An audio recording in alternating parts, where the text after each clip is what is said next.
యేసయ్య నువ్వు బంగారం మీద ఉన్నవాడు కదా, నువ్వు మట్టి మీద కిందకి వెళ్తావు అంటే ఆయన అన్నాడు, నా పిల్లలు మట్టి మీద ఉంటే నేను మట్టి మీదే ఉంటాను. నా పిల్లలు భూలోకంలో ఉన్నారు, ఈ ప్లానెట్ ఎర్త్ మీద ఉన్నారు. నేను ఈ పరలోకాన్ని విడిచిపెట్టాలి, నేను ఈ భూమిని విడిచిపెట్టి, ఈ పరలోకాన్ని విడిచిపెట్టి నేను భూమి మీదకి వెళ్ళి ఆ భూమి మీద ఉన్న నా పిల్లల్ని ఈ పరలోకంలో తీసుకొస్తాను.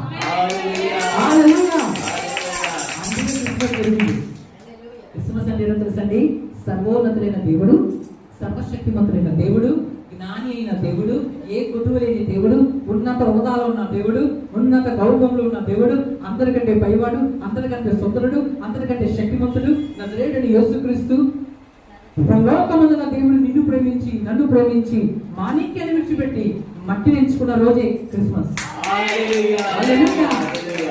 మాణిక్యాన్ని విడిచిపెట్టారు నీకోసం బంగారాన్ని విడిచిపెట్టడానికి వెనక తీయలేదు, నీకోసం మాణిక్యాన్ని విడిచిపెట్టడానికి వెనక తీయలేదు, నీకోసం తన మహిమను విడిచిపెట్టాడు, నీకోసం తన గంటను విడిచిపెట్టాడు, నీకోసం సర్వాన్ని విడిచిపెట్టాడు.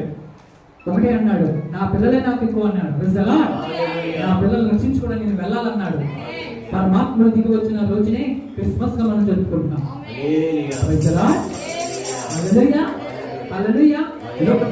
అధ్యాయం 11వ వచనంలో వాక్యం ఎలా సెలవిస్తుంది?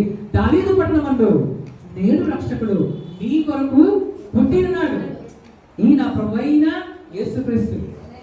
దావీదు పట్టణమందు నేడు రక్షకుడు మీ కొరకు